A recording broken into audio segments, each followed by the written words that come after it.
보통 선지서는 선지자를 부르시는 말씀이 제일 앞장에 나오는데요. 이사야는 조금 특이합니다. 이사야는 먼저 1장부터 5장까지 급한 말씀부터 선포하고 상황이 급하기 때문입니다. 이사야 선지자를 부르시는 말씀이 6장에 나옵니다. 하나님이 이사야를 선지자로 부르시면서 세 가지를 보게 하시는데요. 이사야에게 적용되었던 동일한 원칙이 오늘 우리에게도 적용됩니다. 첫 번째로 이사야는 하나님을 바라보아야 했습니다. 이사야 6장은 이렇게 시작되죠. 우시야 왕이 죽던 해에 내가 본즉 주께서 높이 들린 보좌에 앉으셨는데 그의 옷자락은 성전에 가득하였고, 이사야 6장이 우시야 왕이 죽던 해라고 하면서 시작하는 것은 고의적으로 우시야 왕과 왕이신 하나님을 비교하기 위해서입니다. 우시야 왕은 영웅이에요. 영웅으로서 남유다를 길게 다스렸고 강대국으로 만들었던 사람입니다. 그런데 이제 우시야 왕이 죽었습니다. 그렇다면 이제 좋은 경제는 끝난 건지도 모릅니다. 이제 나라가 다시 약해질지도 모릅니다. 이제 블레셋과 주변 국가들이 다시 목을 조여올 수도 있습니다. 이제 좋은 시절, 우리나라의 기술과 문화가 세상으로 수출되고 먹을 것이 항상 풍성하고 물가가 안정되고 하던 시절이 끝날 수도 있습니다. 그것이 우시야 왕이 죽던 해였습니다. 그런데 바로 그때 이사야에게 무슨 일이 일어났냐면 하나님을 보는 일이 일어났어요. 우시야 왕은 아무리 영웅이어도 죽음을 피하지 못했지만 영원히 죽지 않는 왕들 위에 왕이 계셨으니 바로 만군의 여호와 하나님을 보는 일이 일어났습니다. 성도 여러분, 우리 모두에게도 이사야에게 일어났던 이런 일이 일어나야 됩니다. 우리의 우시야 왕, 우리의 영웅이 죽어야 됩니다. 영원하지 않다는 것을 알아야 됩니다. 내 학벌, 내 가족, 내 건강, 내 강대국 시티즌십, 이런 것들이 우시야처럼 죽는다는 것을 알아야 돼요. 죽음 앞에 무력하다는 것을 알아야 돼요. 이건 결국 모든 사람들이 알게 되는데요. 그게 죽고 나서 아는 사람들이 있고, 그게 죽기 전에 이게 죽는다는 것을 말씀을 통해서 미리 아는 사람들이 있습니다. 우리는 미리 알아야 됩니다. 우시야가 죽고 나서 알면 안 됩니다. 소 잃고 외양간 고치면 안 됩니다. 소가 있을 때 외양간을 잘 관리해야 됩니다. 저는 좋은 아빠가 있을 때 좋은 아빠가 있다는 것을 몰랐습니다. 좋은 아빠를 잃어버리고 알았습니다. 그래서 그 후부터는 같은 실수를 다시는 반복하지 않으려고 항상 다시 생각합니다. 내게 있는 것들. 우시야가 죽은 다음에 여러분 알면 안 돼요. 우시야가 살아있을 때 우시야가 죽는다는 것을 알아야 됩니다. 그래야 더 감사하게 됩니다. 그래야 우시야를 왕으로 선물해 주신 하나님을 바라보게 돼요. 유다는 우시야 왕을 잃고 나서 절망했습니다. 근데 하나님은 이사야에게 우시야는 죽었지만 하나님이 계시다는 사실을 보여주셨어요. 하나님이 진정으로 왕이시고 하나님이 통치하신다 라는 사실을 이사야에게 알려주십니다. 왕들 위에 왕을 보는 것이 모든 것의 시작입니다. 왕들의 통치들, 인간사, 휴먼 히스토리, 그 위에 하나님의 섭리의 통치가 있다는 것을 보는 것부터 우리의 믿음은 출발합니다. 여러분과 저의 눈을 열어주셔서 우시야 왕이 죽던 해에 그 위에 계신 하나님의 뭐가 나오죠? 보좌가 나요. 보좌. 통치하는 곳, 다스리는 곳. 하나님의 보좌를 이사야에게 보여주신 그 하나님께서 우리 눈앞에 날마다 벌어지는 이 모든 인생사의 모든 결정들, 그 위에 보좌에서 내려진 결정이 이미 있다는 사실을 보게 하여 주시기를 예수님의 이름으로 축복합니다. 그 하나님을 보게 되면 제일 먼저 예배하게 돼요. 이사야가 보좌에 앉으신 왕을 보니까 천사들이 뭐하고 있었죠? 두 날개로 자기 얼굴을 가리고, 두 날개로 자기 발을 가리고, 둘로는 날면서 거룩하다, 거룩하다, 거룩하다 하면서 하나님의 영광을 선포하고 있었어요. 하나님의 영광이 선포되는, 이게 예배입니다. 2절과 3절 보시겠습니다. 스랍들이 모시고 섰는데 각기 6날개가 있어 그 둘로는 자기 얼굴을 가리었고 그 둘로는 자기 발을 가리었고 그 둘로는 날며 서로 불러 이르되 거룩하다 거룩하다 거룩하다 만군의 여호와여 그의 영광이 온 땅에 충만하도다. 존 메가더 목사님은 월십이라는 책에서 천사들이 6개의 날개 중에 2날개로만 날아다니고 4날개로 자기 얼굴과 자기 발을 가리고 있다는 것은 우리는 우리가 가진 가장 많은 자원을 하나님을 예배하는 일에 마땅히 써야 한다는 것을 가르치고 있다고 말했습니다. 천사들은 6개의 날개들을 다 사용해서 훨씬 더 빨리 날아다닐 수 있습니다. 더 많은 사람들을 구제하고 더 많은 사회 활동을 할 수가 있어요. 그러나 천사들은 자기들이 가진 자원 중에서 3분의 2를 먼저 하나님 앞에 자신을 겸손히 가리고 하나님의 영광을 소리치는, 온 땅에 선포하는, 예배하는 일에 쓰고 있었어요. 하나님 나라는 이상한 나라입니다.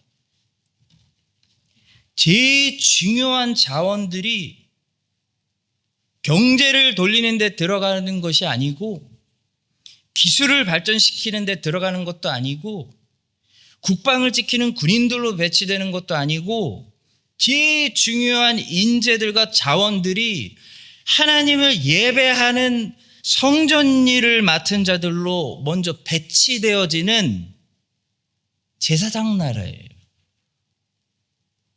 왜냐하면 하나님 나라의 우선순위는 하나님의 영광을 선포하는 것이기 때문이에요. 그래서 예배가 먼저입니다.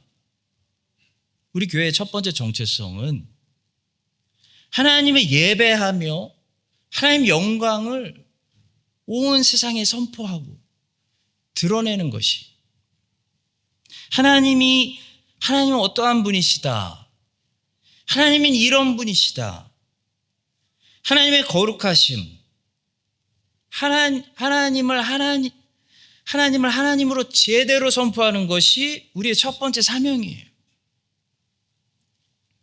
우리 교회는 예배하는 교회이고 가장 중요한 자원이 먼저 예배에 들어가고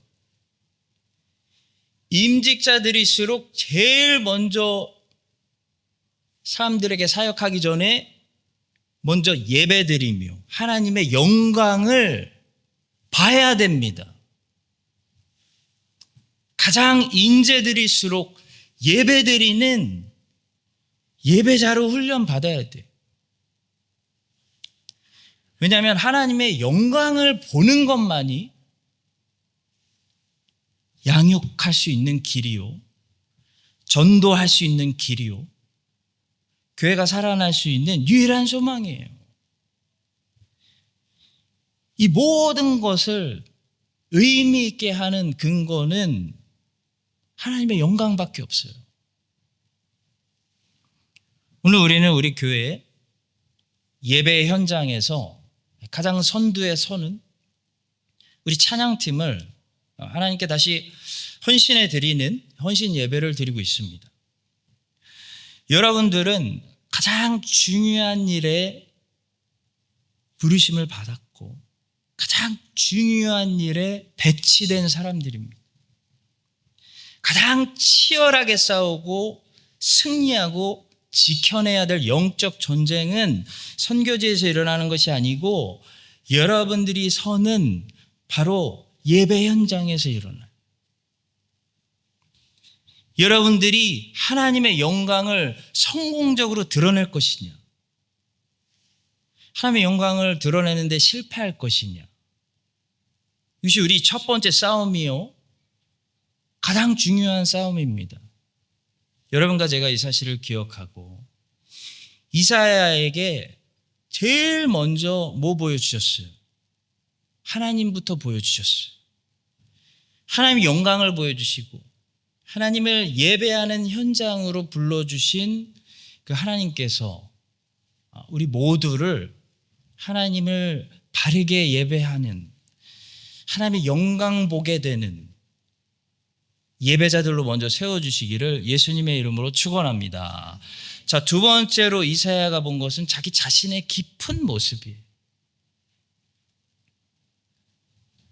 칼빈은 기독교 강요를 시작하면서 하나님을 아는 지식과 나를 아는 지식은 서로 연결되어 있다고 말했습니다. 하나님을 아는 만큼 나를 알게 되고 하나님을 모르는 만큼 나를 모르게 돼요. 이사야는 사실 그 전에도 하나님을 알고 있는 사람입니다. 근데 지금 하나님의 영광을 더 깊이 알게 되었어요.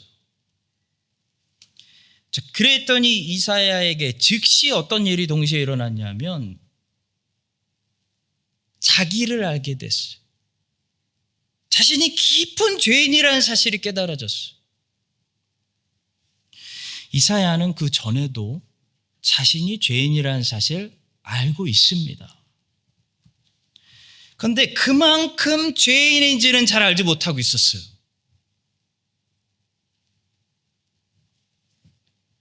근데 이사야가 하나님이 그만큼 높으신 분임을 보게 되니까 즉시 어떤 일이 일어났냐면 자기가 이만큼 낮은 자라는 사실이 깨달아졌어요. 하나님이 이만큼 크신 분이라는 사실을 보게 되니까 즉시 자신이 이만큼 작은 자라는 사실이 느껴졌어요. 하나님이 이만큼 거룩하고 또 거룩하시다는 계시를 받으니까 즉시 자신이 악하고 또 악하고 죄인 중에 괴수요, 입술이 부정한 사람이라서 화로다, 망하게 되었도다, 난 망했다, 이런 고백이 터져 나오게 되는 것입니다. 본문 5절 보겠습니다. 그때 내가 말하되 화로다, 나여 망하게 되었도다.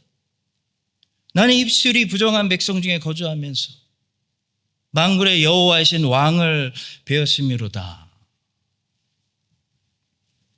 이사야가 특히 자신의 이 입술의 죄를 보게 되었다는 사실을 여러분 주목하십시오.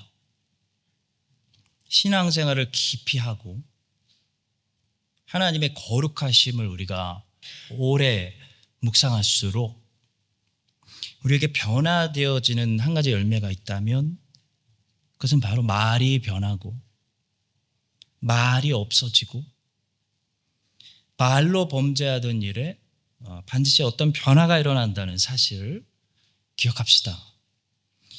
만약에 여전히 말로 많이 범죄하고 뒤에서 말이 많고 말로 마귀의 도구가 된다면 죄송한 소리지만 아직 갈 길이 멉니다. 아직 하나님의 거룩하심에 가까이 다가가는데 성소 밖에 마당에 있는 거하고 비슷해요. 하나님의 거룩하심에 가까이 다가간 사람들, 마당에서 성소로 들어가고 성소에서 지성소로 들어간 이사야 같은 사람들이 깨달은 사실은 반드시 말의 변화가 일어난다는 거예요. 말이 없어집니다. 말에서 판단과 정죄가 사라집니다. 사탄이 더 이상 우리의 다른 부분들은 사용할 수 있어도 우리 입술은 더 이상 사용하지 못합니다. 이사야는 하나님의 부르심을 받을 때 자신이 얼마나 추악한 죄인인지 또 깊이 깨닫게 되었습니다. 성도 여러분, 기억합시다. 우리는 하나님의 부르심을 받을 때 세 가지 방향으로 부르심을 받는데요. 세 번째는 이따 세 번째 말씀드리고, 첫 번째로 하나님이 우리를 부르시는 방향은 하나님의 거룩하심을 향한 부르심이고, 두 번째로 하나님이 우리를 부르시는 방향은 우리의 죄를 더 이전보다 깊이 보게 하시는 방향입니다. 그래서 신앙생활은 바르게 할수록, 잘할수록, 오래 할수록 우리는 우리의 죄를 더 깊이 깨닫게 돼요. 어제보다 내가 더 쓰레기라는 사실을 깨달아야 신앙생활 바른 방향으로 가고 있는 겁니다. 바울은 신앙생활 초기 때 자기를 죄인 중에 괴수라고 고백하지 않았어요. 바울은 신앙이 무르익을수록 자기가 죄인 중에 괴수고 사도들 중에 가장 쓸데없고 작은 자라고 스스로 인식했어요. 자기 죄를 이전보다 더 깊이 인식하게 되는 것. 내 안에 이런 게 있다니. 내 안에 이스마엘이 있고 에서가 있다니. 내가 다윗에 가까운 사람이 아니라 사울에 가까운 사람이었다니. 그래서 하나님의 은혜의 깊이를 더 깨닫게 하시는 것이 하나님의 부르심이에요. 그것이 마태복음 5장에서 예수님이 그런 사람들은 화가 있는 게 아니라 복이 있다 말씀하신 말씀의 의미입니다. 심령이 가난한 자는 복이 있나니 천국이 그들의 것이니, 애통하는 자는 복이 있나니 그들이 위로를 받을 것이니. 이 복 있는 사람들은 자기 죄를 더 깊이 보기 때문에 심령이 가난해졌어요. 그래서 겸손해졌어요. 가난해요. 겸손해요. 다른 사람들 때문에 슬퍼하고 우는 사람들이 아니고 자기 때문에 슬퍼하는 사람들, 애통하는 자, 자기 죄 때문에, 이 사망의 몸 때문에 슬퍼하고 애통하는 사람들입니다. 그래서 복음을 통해 위로를 받아요. 복음이 그들을 위로해요. 중요한 것은 이사야는 이렇게 자기의 죄를 보고 자기의 죄를 깨닫게 되는 데서 멈춘 것이 아니고요.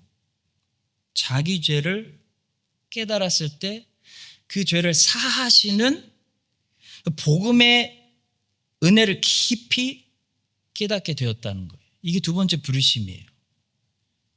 6절과 7절은 희미하지만 복음을 우리에게 소개하고 있습니다. 그때 그 수랍 중에 하나가 부젓가락으로 제단에서 집은 바 핀 숯을 손에 가지고 내게로 날아와서 그것을 내 입술에 대며 이르되 보라, 이것이 내 입에 닿았으니 내 악이 제하여졌고 내 죄가 사하여졌느니라 하더라.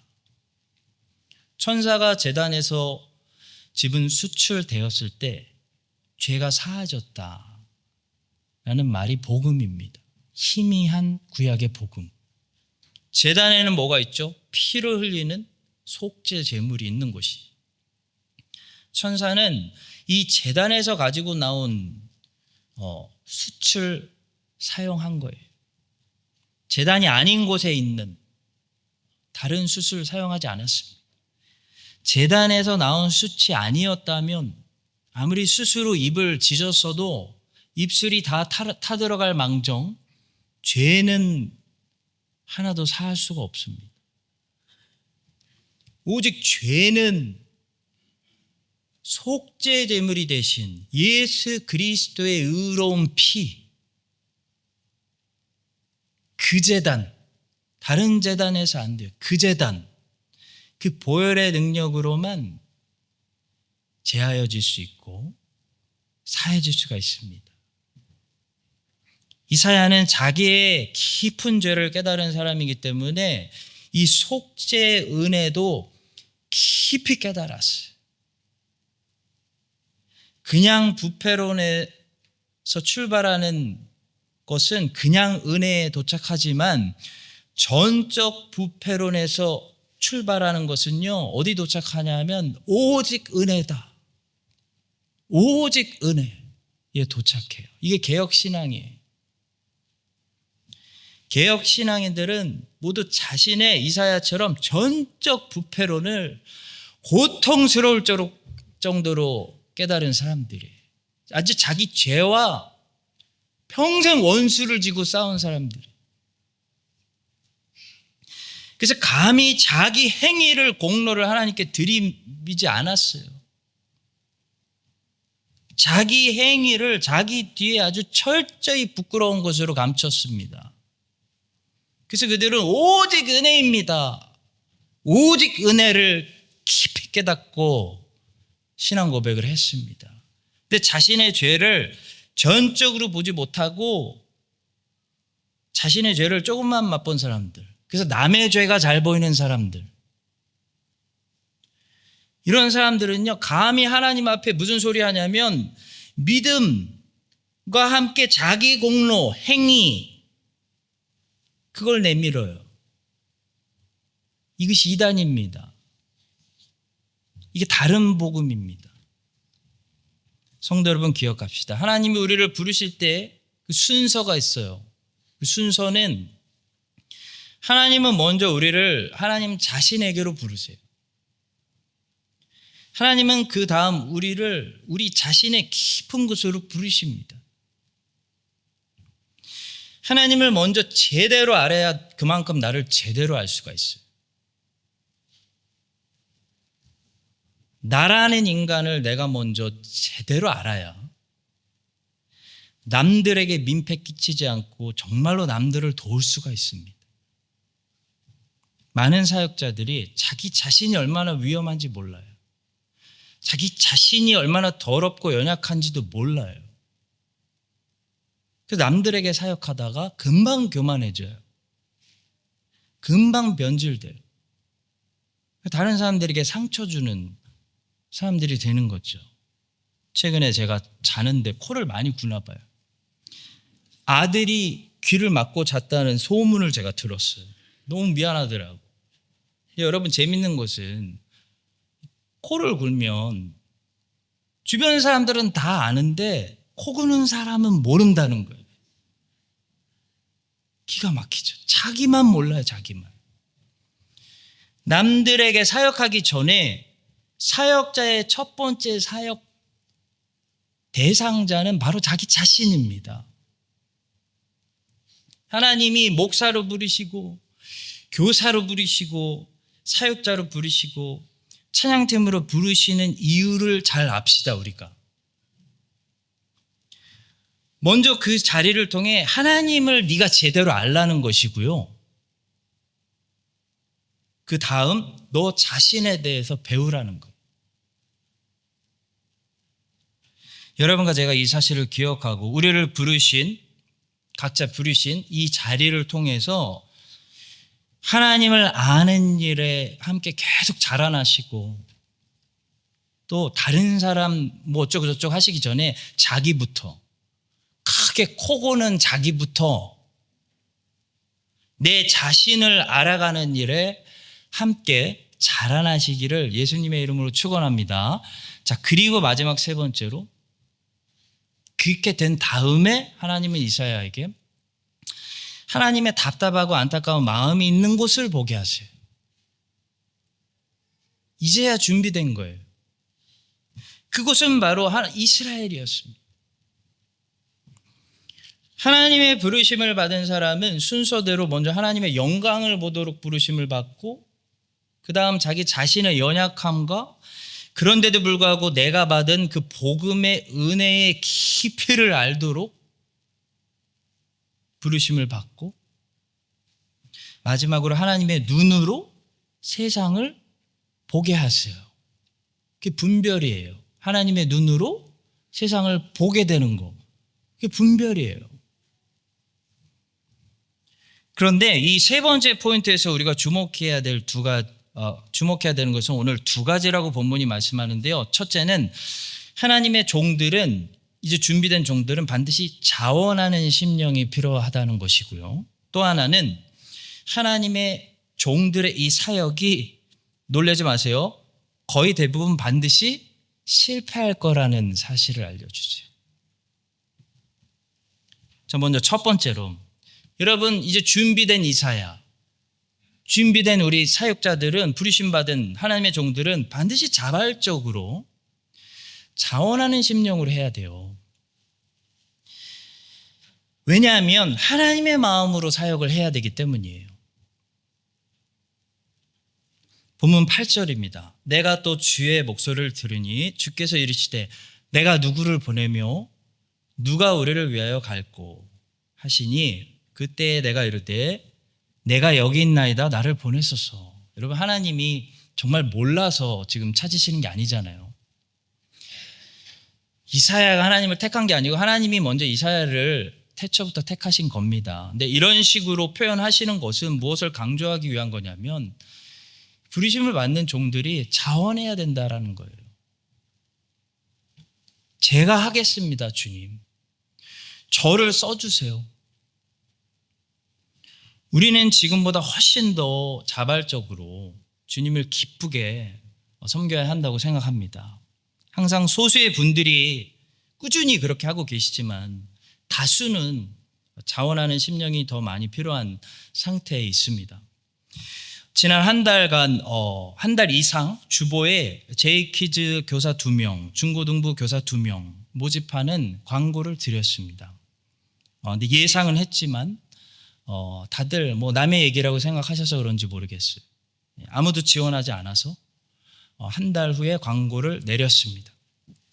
근데 부교육자들을 통해서 2명이 자원했다는 감사한 소식을 들었어요, 엊그저께.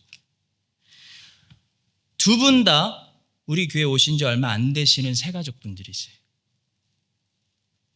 그중 한 분은 아직 6개월이 안 돼서 기다리고 계시고 6개월이 되자마자 교사로 섬겨주신다고 하셨습니다. 여러분, 하나님께서 우리 모두를 각자의 자리로 불러주셔서 불러주실 때 우리 모두가 이사야처럼 주님, 제가 하겠습니다, 저를 보내세요, 저를 써주세요 하는 자원하는 심령이 다시 불같이 일어나게 해주시기를 예수님의 이름으로 축복합니다. 둘째로, 하나님의 종의 사역이 거의 대부분 실패할 거라는 현실을 하나님께서는 이사야에게 미리 말씀해 주세요. 본문 9절입니다. 여호와께서 이르시되 가서 이 백성에게 이르기를 너희가 듣기는 들어도 깨닫지 못할 것이요 보기는 보아도 알지 못하리라. 우리 찬양팀 공감하실 거예요. 자, 우리 박수 치면서 한번 하시겠습니다.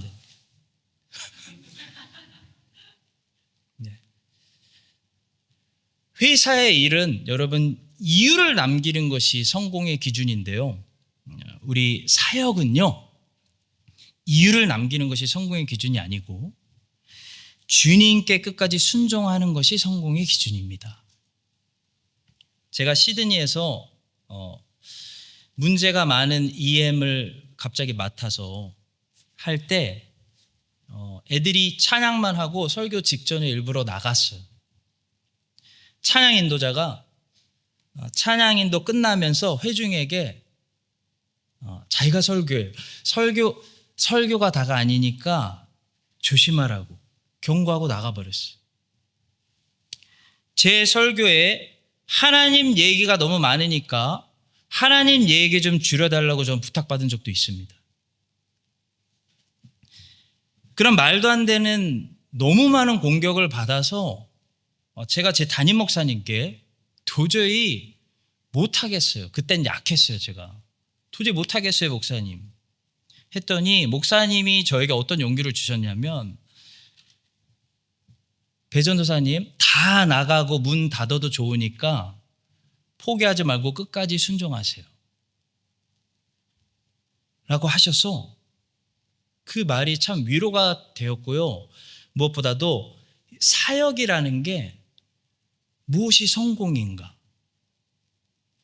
사역의 성공 기준이 바뀌는 그런 계기가 되었습니다. 성도 여러분, 우리가 사역자라면 우리 사역의 성공 기준은 우리가 교회를 부흥시키는 거 아니에요. 사람들을 회개시키는 것도 아니고 사람들 변화시키는 것도 아니에요. 목사는 사람들 변화시키는 사람 아니에요. 사람 도와주는 사람이에요. 그것도 욕심이고 교만입니다. 변화시키겠다는 것도 욕심이고 교만이에요. 우리는 하나님이 아닙니다. 우리는 성령님이 아닙니다. 그것은 주님의 일입니다. 아니, 예수님도 실패하셨어요.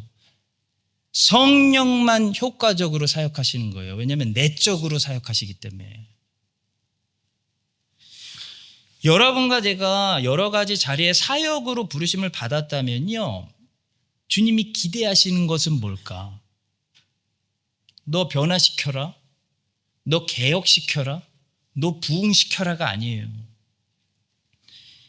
우리 사역에 주님이 측정하시는 성공 여부는 딱 한 가지예요. 순종해라. 아멘이시죠? 순종이에요. 그래서 하나님의 눈에는 예레미야가 실패자가 아닌 거예요. 순종했기 때문에. 그래서 에스겔은 실패한 사역자가 아닌 거예요. 하나님 눈에는 순종했기 때문에. 하나님께 순종하고 끝까지 충성하느냐, 그 한 가지가 우리 사역자들의 성공 기준입니다. 우리 찬양팀 기억하시기 바랍니다. 그리고 맡은 자들에게 구할 것은 충성이니라. 자, 다 같이 찬양합시다 했는데 다 찬양 안 해요. 그러면 혼자 하세요. 그게 우리 사역자들의 일이에요. 하나님은 이사야에게 실패할 거 미리 말씀하세요. 아무도 안 들을 거야. 들어도 아무도 안 깨달아. 실패할 거 미리 말씀해 주시면서 충성을 요구하고 있어요. 아무도 듣지 않을 테지만 그래도 가서 외쳐라 말씀하고 있습니다. 왜냐하면 남은 자가 있기 때문이에요. 듣고 결실하는 소수가 있기 때문에. 어느 교회나 참되게 예배하는 자가 있어요. 항상 자원해서 섬겨주시는 분이 있어요. 제가 전하는 모든 진리를 하나도 안 떨어뜨리고 다 깨닫으시는 분들이 있어요. 그래서 하는 거예요. 오늘 본문의 마지막 구절입니다. 그 중에 10분의 1이 아직 남아있을지라도 이것도 황폐하게 될 것이나 밤나무와 상수리 나무가 배임을 당하여도 그 그루터기는 남아있는 것 같이 거룩한 씨가 이 땅의 그루터기니라 하시더라. 사랑하는 성도 여러분, 정리합니다. 하나님이 부르시면 첫째, 하나님의 영광이 얼마나 높고 찬란한지 그 끝이 없는 기쁨의 영광 속으로 들어가시길 바라고요. 두 번째, 하나님이 부르시면 내가 얼마나 죄인 중에 괴수인지 그래서 나 같은 죄인에게 베풀어 주신 그 무상의 은혜가 얼마나 깊은 건지, 아버지의 사랑을 깊이 깨달으시길 바라고요. 셋째, 하나님이 부르시면 생각보다 깜짝 놀랄 정도로 얼마나 사람들이 하나님께 관심이 없는지, 다 자기 관심 가지고 그거에 너무 놀라서 충격 먹지 마세요. 사람들 보지 말고 부르시는 하나님 바라보시고 끝까지 충성하셔서 그리스도께 순종하는 여러분들의 그 믿음과 순종을 통해서 하나님께서 남은 자들을 통해 여기에 하나님 나라를 주시고 하나님의 영광을 계속 나타내 주시기를 예수님의 이름으로 축원합니다.